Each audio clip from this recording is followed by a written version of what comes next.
लोग जो है समाजवादी पार्टी के पास नाम के सांसद है, सिर्फ और सिर्फ वो लोग जो है वो सांसद, उनके पास भी दलित सांसद हैं कई सारे। लेकिन आप जो है आप मीडिया से हैं, आप डेली खबर देखते हैं कि आपको कोई दिखता है कि पूरे देश में बहुजनों की आवाज़ कौन उठा रहा है, पूरे देश में बहुजनों के लड़ने का काम कौन कर रहा है, बहनों का न्याय कौन दिला रहा है।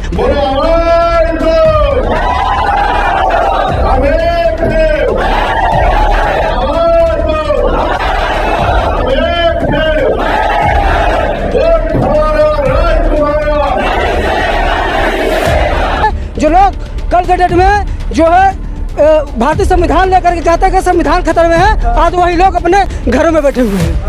उत्तर प्रदेश में जिस तरह का गुंडा राज चल रहा है, जिस तरह के तानाशाही ऑर्डर दिए जा रहे हैं, कहीं ठेलियों पर नाम लिखाया जाता है, कहीं माथे पर जाति धन लिखा जाता है। तो विरोधी पार्टियां क्या सोचेंगी आज के ये तो उतनी फटी उनकी है, उनकी फटी हुई है।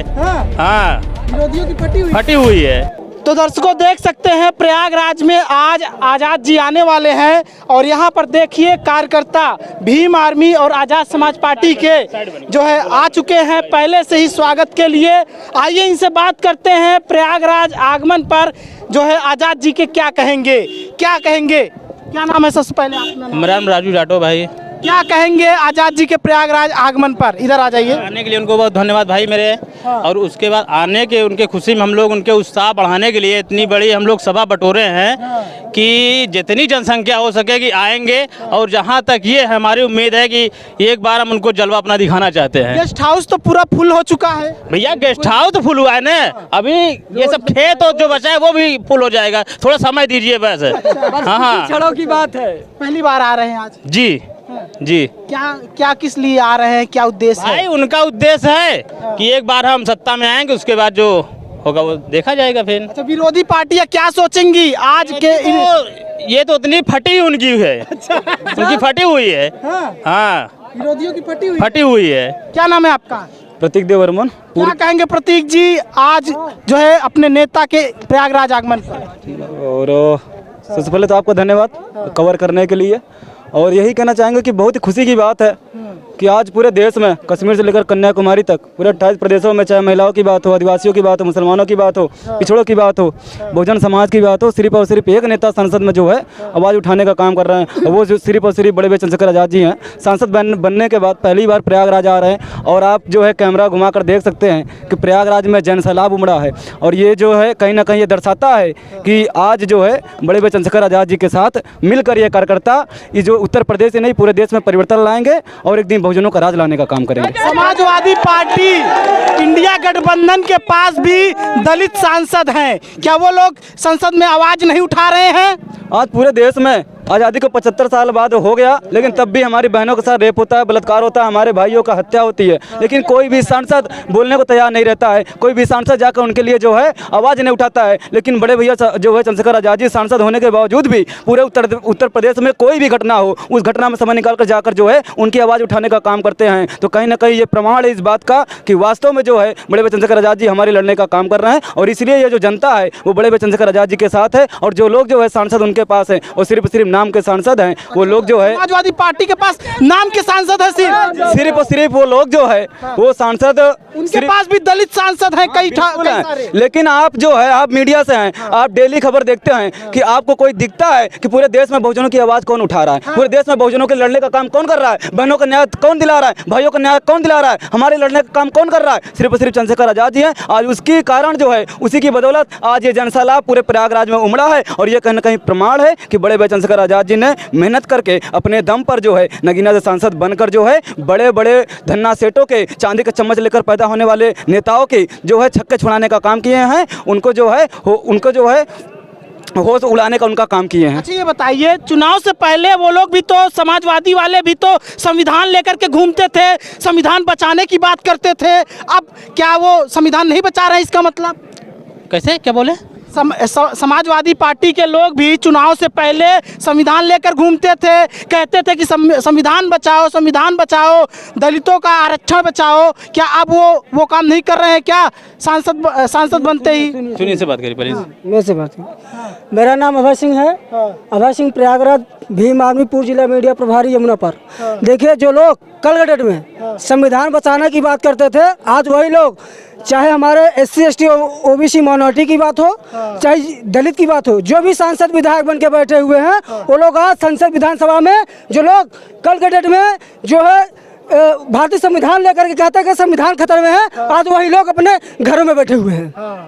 कुछ नहीं बोल रहे हैं वो लोग। कौन बोल रहा है? आज मैं आपको बता दूं, कल हमारे सांसद जी, माननीय राष्ट्रीय अध्यक्ष जी का वीडियो आया, उन्होंने कहा कि मैं अकेला हूं संसद में, कोई जो है, मैं अगर स्पीकर साहब के लिए, स्पीकर साहब जी से बात करने के लिए बोलता हूं कि मैं अपनी बात रखना चाहता हूं, तो कोई भी दलित सांसद जो है, चाहे इंडिया गठबंधन की बात हो, चाहे कांग्रेस के लोग हो, जो भी दलित सांसद विधायक बैठे हुए हैं, वो लोग उनका सपोर्ट नहीं करते हैं, इसलिए उन्होंने संसद में धरना देने का काम किया। अच्छा, तो मतलब एक तरह देखा जाए तो बहुजनों का सिर्फ वोट ले लिया जाता है डरा करके, बाकी उनके लिए काम नहीं किया जा रहा है। कहाँ किया जा रहा है? आज अलीगढ़ में घटना होती है, रामपुर में घटना होती है, राजस्थान में घटना होती है, मणिपुर में घटना होती है, 69,000 शिक्षक भर्ती की घटना होती है। बताइए कौन बोल रहा है? कौन बोला? कौन अपनी बात रख रहा है? एक ऐसा सांसद जो कभी जो है जमीन से उठा हुआ व्यक्ति, जो जमीन पे बैठ करके भिंडी और रोटी खाता हुआ व्यक्ति जो है, आज बहुजनों के लिए आवाज़ उठाता है, आज भाइयों के लिए, वो युवाओं के लिए आवाज़ उठाता है, बहन बेटियों के लिए। तो देख सकते हैं जोश जबरदस्त है कार्यकर्ताओं में, और ये कार्यकर्ता खफा भी हैं उन सांसदों से, उन नेताओं से जो चुनाव से पहले संविधान का कॉपी लेकर के घूमते थे और कहते थे कि संविधान बचाएंगे, हम आएंगे तो संविधान बचाएंगे, संविधान खतरे में है, आरक्षण खतरे में है। आज वही सांसद चुप हैं, बैठे हुए हैं, तो ये कार्यकर्ता उनसे सवाल पूछ रहे हैं। बाकी बने रहिए फ्रीडम न्यूज़ इंडिया के साथ, हम आज़ाद जी आएंगे तो उनसे भी प्रश्न पूछने का प्रयास करेंगे, बने रहिए। तो दर्शकों, चंद्रशेखर आज़ाद जी प्रयागराज आ चुके हैं। आप देख सकते हैं कि ये काफिला है, इधर दिखाइएगा, इस तरफ आइए, ये काफिला दिखाइएगा, ये काफिला आ रहा है। आप देख सकते हैं आगे जो है, जो नीला झंडा लगाई हुई गाड़ी है, आगे आगे चल रही है, और बाकी जो है चंद्रशेखर आज़ाद जी का जो काफिला है ज़बरदस्त है। आप देख सकते हैं दर्शकों कि आज़ाद जी आ चुके हैं, तो देख सकते हैं, तो ज़बरदस्त जो है कार्यकर्ताओं में जोश देखने को मिल रहा है, उमंग देखने को मिल रहा है। ज़बरदस्त देखिए जो है खुशी है कार्यकर्ताओं में, ये देख सकते हैं दर्शकों, ज़बरदस्त प्रयागराज में पहली बार आगमन हुआ है आज़ाद जी का। और देखिए Y+ जो है, ये देखिए, इधर दिखाइएगा, देखिए यही गाड़ी है, आज़ाद जी आ चुके हैं, देख सकते हैं दर्शकों, ये देख सकते हैं, तो दर्शकों देख सकते हैं आज़ाद जी आ चुके हैं प्रयागराज में आगमन हो चुका है आज़ाद जी का। और ज़बरदस्त जो है, ज़बरदस्त आप देख सकते हैं कि ज़बरदस्त, उधर चलो, ज़बरदस्त जो है चंद्रशेखर आज़ाद जी प्रयागराज आ चुके हैं। और देखिए गाड़ी सीधा अंदर जा रही है उनकी, और कार्यकर्ताओं में ज़बरदस्त उत्साह देखने को मिल रहा है दोस्तों। समस्या ये है कि लोग पैसे देकर रैली करते हैं, उनकी रैली में भीड़ नहीं जाती, और यहाँ बिना पैसे दिए जब कार्यक्रम की खबर डालते हैं तो जगह नहीं होती।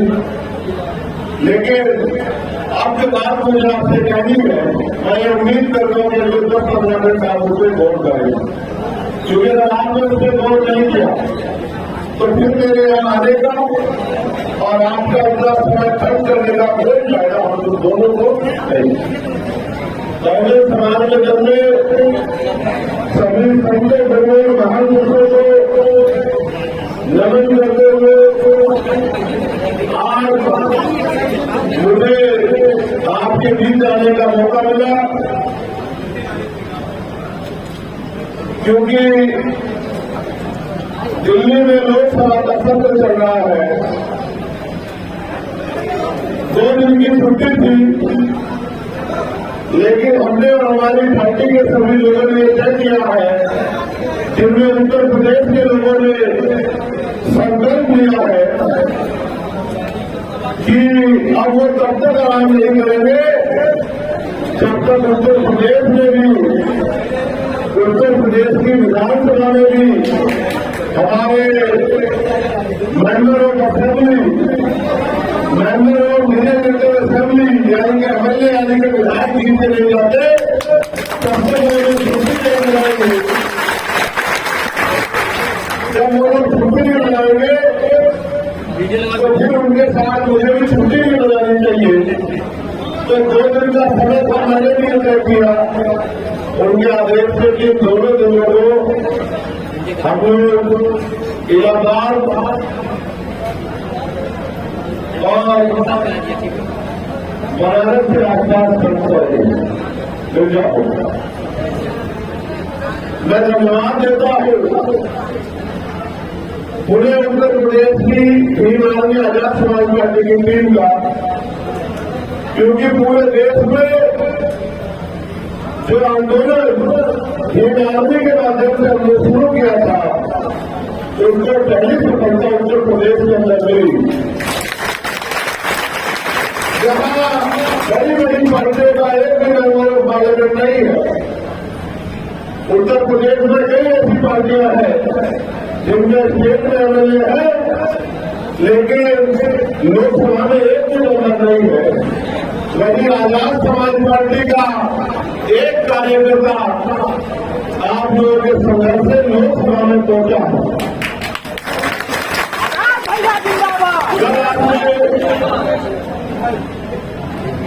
अब तो सारी बात खत्म हो गई जिंदाबाद के बाद।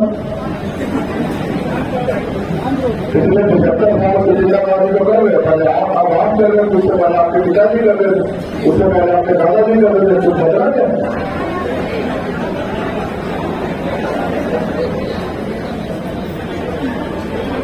तो मैं पुरानी बातों में नहीं जाऊंगा।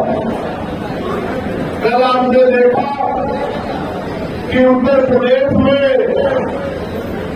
जबकि हो तो सभी जिलों में रहा है, लेकिन परसों शाम गाजियाबाद में, जो कि दिल्ली से बिल्कुल सटा हुआ है, एक अनुसूचित जाति के व्यक्ति की 4 गोली मार के हत्या कर दी गई और उसके बेटे को भी 2 गोली मारी गई।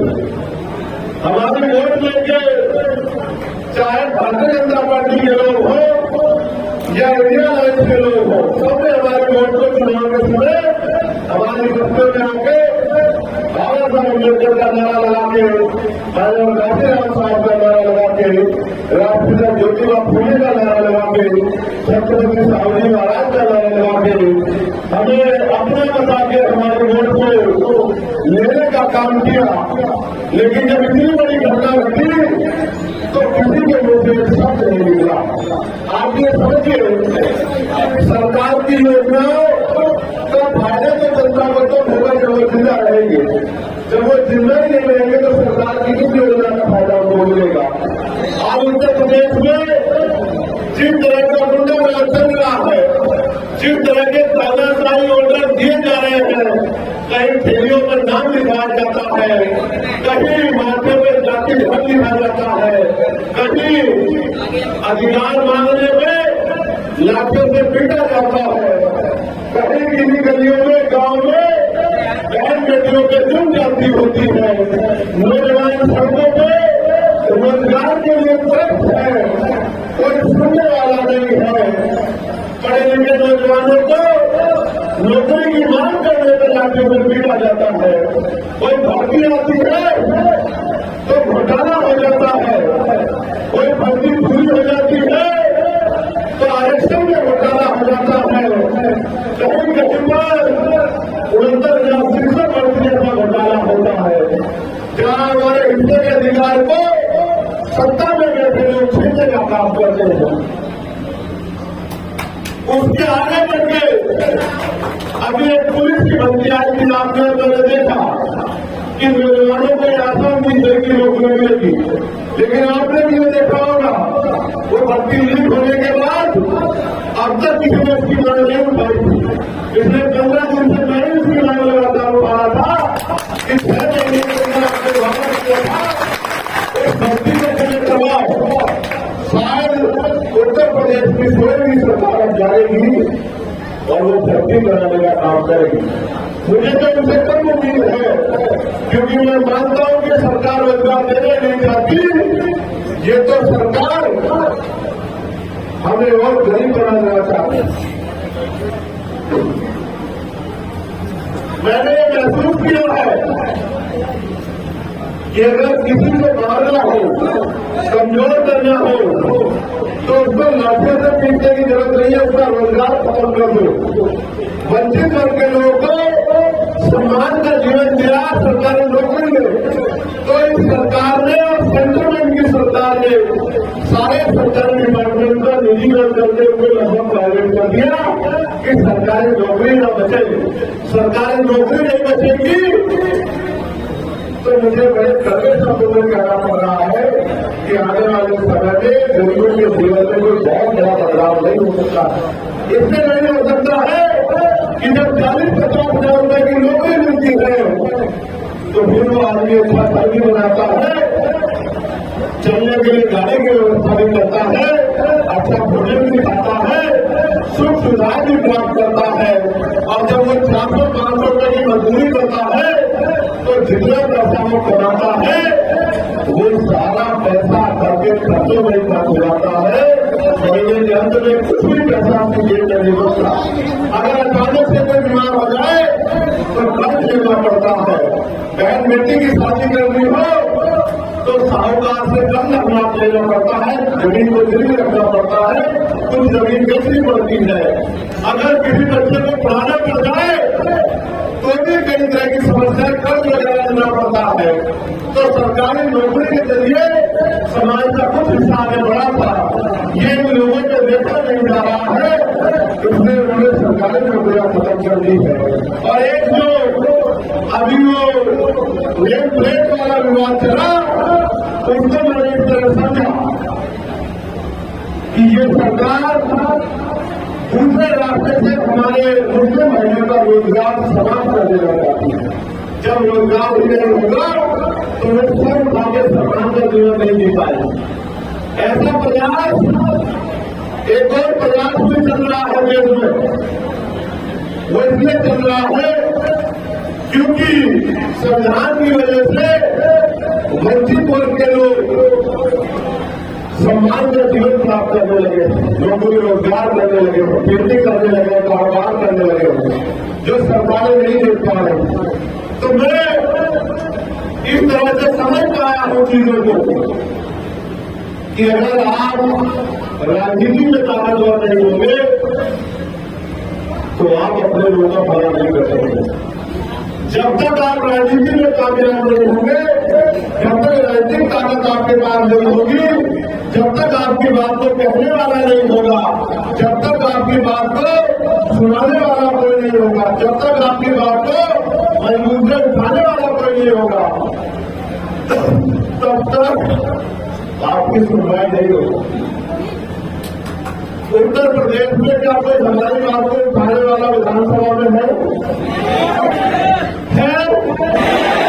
तो नहीं है तो हमें हर तकलीफ को समझना चाहिए कि अगर नहीं है तो हमें उसको तैयार करना चाहिए। करना चाहिए नहीं करना चाहिए?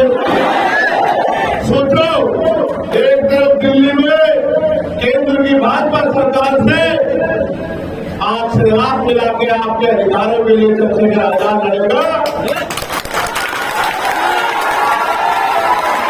और उत्तर प्रदेश की विधानसभा में आंख से आंख मिला के आपके क्षेत्रों की सुरक्षा के लिए और आपके अधिकारों के लिए आपका एमएलए लड़ेगा, मुख्यमंत्री से आंख मिलाकर सवाल खड़े करेगा।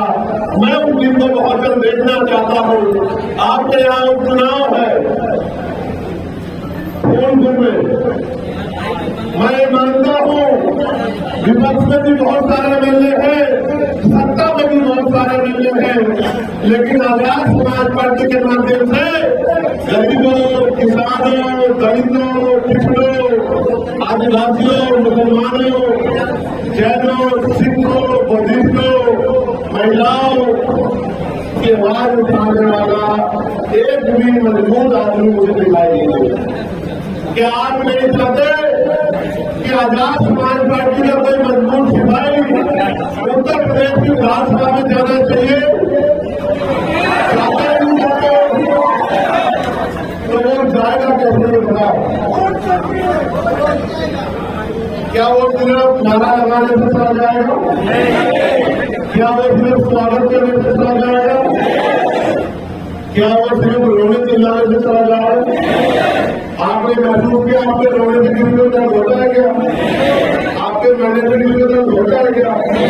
आपके भूखे पेट से किसी को तकलीफ होती है क्या? आपके सड़क में या अस्पताल में मरने से किसी को तकलीफ होती है क्या? सच ये है कि आज भी ये लोग जो सत्ता में बैठे हैं वो आपको इंसान नहीं मानते। अगर इंसान मानते तो जब घर में हमारे लोग भूखे पेट होते हैं तो उनको तकलीफ होनी चाहिए। जब जाति धर्म के नाम पे जुर्म होता है तो उनको तकलीफ होनी चाहिए। या जब बड़ा लिखा नौजवान घर में बेरोजगार घूमता है और अपने खून का ये कचरा और अपना पेट काट के लगाने वाले उसको आगे बढ़ाने वाले उसके माँ बाप उदासी का जीवन जीते हैं तो उनको तकलीफ होनी चाहिए।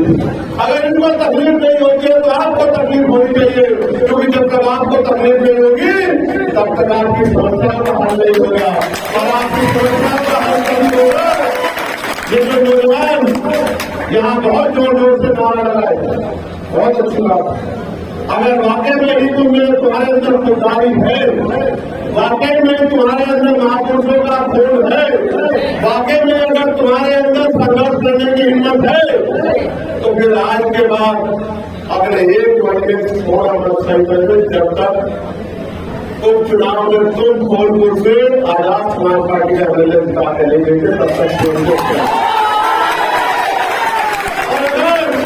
मेरे आने में तो आप उत्साह दिखाते हो और मेरे जाने के बाद घर में चैन से लेट जाते हो तो फिर मैं मानूंगा कि अभी आप अपनी लड़ाई लड़ने को तैयार नहीं। देखो काम उसको बताया जाता है जो नौकर होता है, मालिक नौकर को काम बताता है, नौकर काम करता है उतना जो बताया जाता है सब लोग मालिक हो। ये पार्टी आपकी है, ये संगठन आपका है, ये पार्टी देने देने की नहीं है, ये पार्टी जोड़ने के देने की नहीं है, ये पार्टी सोने के देने की नहीं है, ये पार्टी हमारी बहनों के देने की नहीं है। ये पार्टी हर एक बहुजन समाज के आखिरी व्यक्ति की है, उस व्यक्ति की है जिसके तन में भले एक कपड़ा कम हो लेकिन वो भी समाज का जीवन जीना चाहता है। हर एक उस व्यक्ति की है जिसके सर में भले ही पक्की सतना हो लेकिन वो भी इज्जत की जिंदगी चाहता है। और बाबा साहब अम्बेडकर ने क्या कहा था? पॉलिटिकल पावर का बात करती राज्य सत्ता वो चाबी है जो आपकी सारी परेशानियों का हल कर देगी। आप में से कितने लोग हैं जो चाहते हैं कि हमें रोजगार मिलना चाहिए? हाथ कर देगा। किसी का हाथ खाली नहीं है।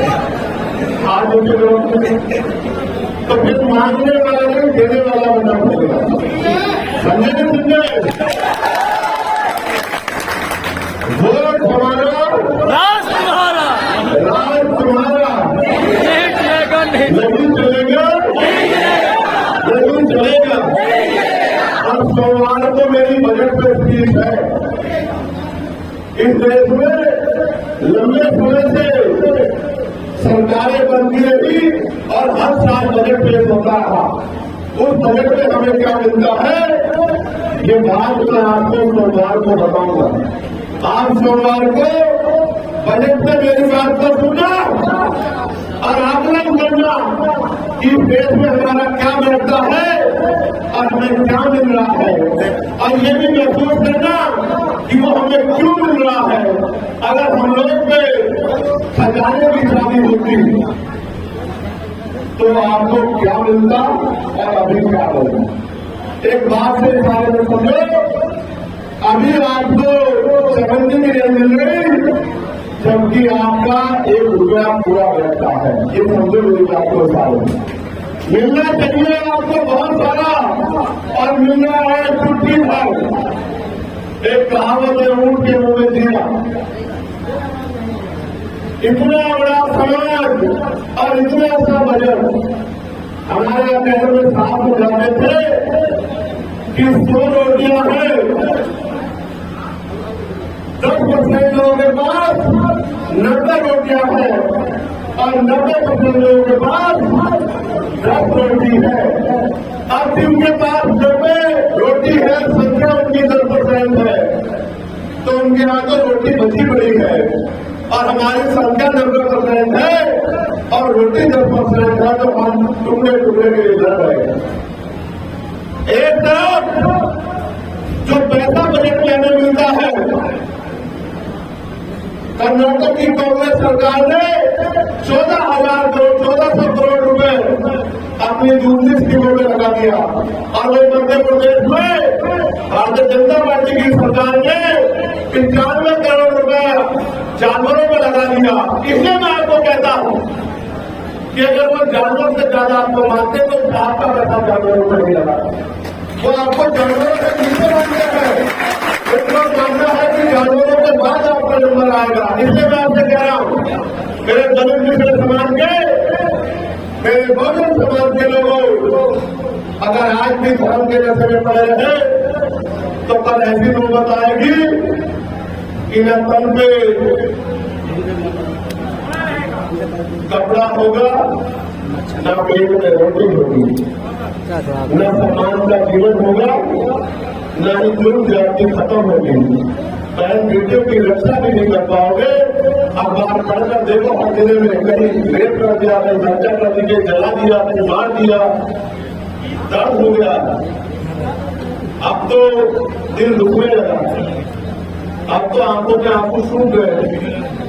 लंबे समय से सड़कों पर मैं लड़ रहा हूं, 16 महीने जेल काट के आया, लाठियां खाई, पैरों के नखून तक खींच लिए गए, दांत तक तोड़ दिए गए, रीढ़ की हड्डी में गैप कर दिया गया। जो गैप 7 इंच का था, अब वो बढ़कर 14 इंच का हो गया। अभी मैंने MRI कराई थी तो वो गैप बढ़ के 14 इंच का हो गया, क्योंकि आराम नहीं मिल रहा है, काम मिल रहा है। जब अपने आराम के बारे में सोचता हूँ तो आपके चेहरे देखता हूँ। जब रात को 1, 2 बजे 3 बजे रात में मिलता हूँ तो माओ के रोते हुए चेहरे देखता हूँ जो कह रहे हैं कि चंद्रशेखर आ जाओ, हमें न्याय दिलाओ। फिर सोचता हूँ कि अकेला चंद्रशेखर कहाँ काम लाएगा। जब आंखें बंद करता हूँ तो किसानों को उनकी लड़की में लाशें देखता हूँ जिन्होंने सुसाइड कर लिया। आंखें बंद करता हूँ तो नौजवानों के चेहरे पर उदासी देखता हूँ। ऐसा लगता है कि मन करता है कि ऐसी प्रार्थना करो कुदरत से कि दिन 1,000 घंटे का हो जाए कि ज्यादा काम करता। लेकिन ये मेरे हाथ में नहीं है कि दिन 1,000 घंटे का हो जाए या रात 1 घंटे की हो जाए, लेकिन ये मेरे हाथ में है कि अगर मैं आज से कहूँ और आप मेरी बात के साथ खड़े हो जाओ तो मैं गारंटी से कहता हूँ किसी की मैंने जरूरी दिलाया कि वो किसी गरीब के अंदर करता है।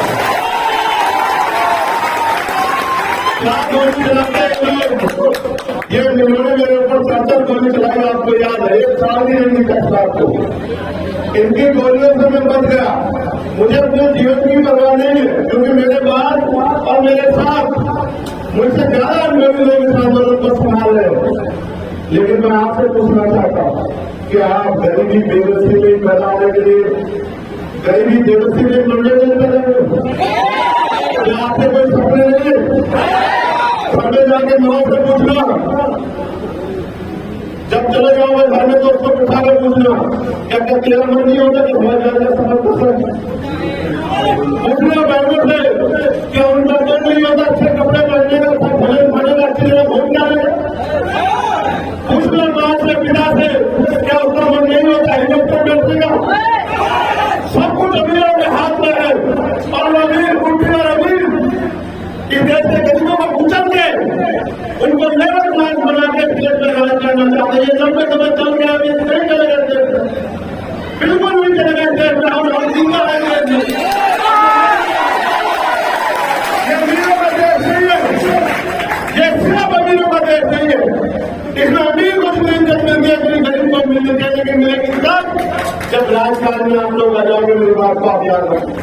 और अगर आप राजकारण में नहीं आए तो रेप और हत्या होने के बाद, जन्म क्रांति होने के बाद भी न्याय नहीं मिलता, खैरात नहीं मिलती। आप लोग दर्द को देखते हो।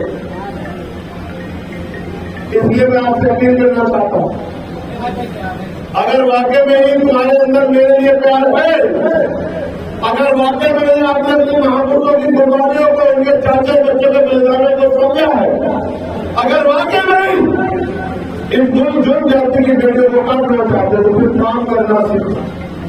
तुम नौकर नहीं कि तुम्हें बताए, अपने आप समझो कि तुम्हारा दूध कैसे मजबूत हो। अपने आप समझो कि एक जाति से ठीक नहीं करते हैं तो भविष्य समाज में भाईचारा पैदा करना पड़ेगा। अपने घर से निकल के भाई के घर जाना पड़ेगा, उसको समझाना पड़ेगा, उसको बताना पड़ेगा कि जब सरकारी नौकरी मिलेगी तो बाल सोने बदी कसरत शैली मोदी साकेत बिंद राजभर केवल बिल्ला कमाल बांधने की बाती गोली गोली खटीब, किसी के बच्चे को कोई सरकारी नौकरी नहीं रहता रहेगा। बताना पड़ेगा आपको। जो जाने हुए लोग हैं उनको ढूंढने को जनाना पड़ेगा, तब जाके बात चलेगी। और अगर ये दिए आरक्षण और अधिकार चला गया, कल मैंने मांग उठाई फिर पेश करके कि निजी क्षेत्रों में SC ST OBC के लोगों को आरक्षण मिलना चाहिए। क्यों मिलना चाहिए सुनो, इसलिए मिलना चाहिए कि जो प्राइवेट निजी क्षेत्र होते, प्राइवेट सेक्टर होगा, इसके लिए सरकार कोटियों के भाव 1 रुपये निजी पे जमीन देती है, उनके टैक्स में छूट करती है, बड़े बड़े लोन देती है, उनके लोन माफ करती है, तमाम तरह की सुविधाएं देती है। वो सारा पैसा हमारे खून पसीने का पैसा होता है, हमारे टैक्स का पैसा होता है। जब वो हमारा पैसा उनको देती है कि वो धंधर से तो दौड़ लगा सके, तो उन भोगों में हिस्सेदारी हमारी नहीं रहती। इस बात को सरकार को समझना पड़ेगा। ये अंग्रेजों का शासन नहीं है भाइयों कि कोई बाहर का आदमी आकर हमारे अधिकार को छीन रही है, तो यही बैठी सत्ता हमारे अधिकार को छीन रही है। और उन्होंने हमारे बीच में क्या बताओ, जो गोली उत्तर प्रदेश में चली, किसी और पार्टी के नेता को दर्द क्यों नहीं हुआ बता, मन में सोचो क्यों नहीं हुआ बता। इसलिए नहीं हुआ क्योंकि वो आपको अपना नहीं मानते, इसलिए वो खामोश है। अगर वो आपको अपना मानते दर्द होता नहीं होता बताओ, अपने में खोलने का दर्द होता ही नहीं होता। तो आप समझो एक तरफ बोलोगे जिनको आपकी वोट से मतलब है कि वोट दे दो बस, और चुनाव के बाद 5 साल बाद आएंगे कि दे दो वोट। और एक तरफ बीमार में आजाद समाज पार्टी के लोग जो 24 घंटे साथ में आपकी सेवा करते हैं। बताओ आपकी वोट से किसका हक बैठता है, किसका हक बैठता है बताओ, जोर से बताओ किसका हक बैठता है, और जोर से बताओ किसका हक बैठता है, और जोर से बताओ किसका हक बैठता है। और जब हक भी आदमी का बैठता है, आजाद समाज पार्टी का बैठता है, तो अगले किसका जीतना चाहिए बताओ। और जब आपके बीच में अगले बीच के जाएगा बताओ, दहाड़ेगा नहीं दहाड़ेगा, बताओ आप जाते भी दहाड़े, तो फिर आज से मेहनत करने काम करोगे नहीं करोगे, ऐसा तो नहीं जाके चुपचाप घर बैठ जाओगे। सोच लो, पूरा वाला तो नहीं कर रहे। देखो बोलते बता सकते, मुझे भी नहीं पता मेरे पास कितना का जीवन है, अगर जब तक जीव रहा मान सम्मान के साथ जीऊंगा। और अगर मुझे ताकतवर करना चाहते हो तो फिर अपनी जिम्मेदारियों को अपने कंधों में उठा लो। फिर मैं आपको वचन देकर कहता हूँ, अगर आपने अपनी जिम्मेदारी कंधों में उठाए तो 2027 में वो सलाम आएगा कि आपके क्षेत्रों में एक महीने होटल भी बनेंगे और 2 धरने मिलकर हमारे कई के नौजवानों को रोजगार मिलेगा।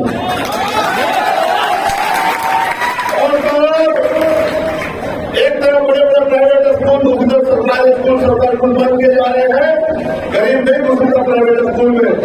तो समान शिक्षा प्रणाली लाने के लिए गरीब का बच्चा भी डॉक्टर इंजीनियर बनना चाहे, वकील बनना चाहे, तो बहुत कम पैसे में उसको पढ़ाई करने का अवसर मिलेगा। गरीबों के लिए भी बेहतर इलाज की व्यवस्था होगी और ये तभी होगा जब आजाद समाज का खुला ताकत होगा। किसी बहन बेटी के लिए खुला आदमी उठा के देखेगा, किसान सुसाइड नहीं करेगा। कब? जब आजाद समाज पार्टी ताकत होगी। आपसे आंगनबाड़ी कार्यकर्ताओं को, बहनों को, भोजन माताओं को, ग्राम सेवक को, तमाम लोगों को, औरतों होमगार्ड के लोगों ने मुझसे कहा कि भैया हमें वेतन बहुत तो मिलता है, उनकी मांग भी उठाऊंगा अभी जाकर दिल्ली पार्लियामेंट में। मैं आपको भी कह रहा हूँ इन सबका वेतन वृद्धि, चाहे उद्देश्य शिक्षा में तो उनकी लड़ाई, उनका वेतन वृद्धि या पुलिस के लिए 8 घंटे की ड्यूटी, इनके लिए भी हम लोग सारे काम करने का काम करेंगे। लेकिन आपने अपनी जबरदस्ती ऐसे मुख्यमंत्री सब लोग ऐसे जोर कर मुख्यमंत्री मुट्ठी में जोर होना चाहिए। सोचो इस मुट्ठी में आपका अधिकार बोले और आप लोगों ने मुझे किसी पड़ी तो अधिकार छिप जाएंगे। ऐसे जोर से बंद करो। बोलो आवाज दो, हम एक थे, आवाज दो, हम एक थे। वोट हमारा, राज तुम्हारा, वोट हमारा, राज तुम्हारा। जो बहुजन की बात करेगा, जो बहुजन की बात करेगा, आने वाला समय, आने वाला समय, आने वाला समय, आने वाला समय, आजाद समाज पार्टी, भीम आर्मी, बहुजन समाज। बहुत बहुत धन्यवाद पूरे आयोजन कमेटी का धन्यवाद। आप सबको जय भीम, जय भारत, जय बंधन, जय जोहार, जय श्री राम।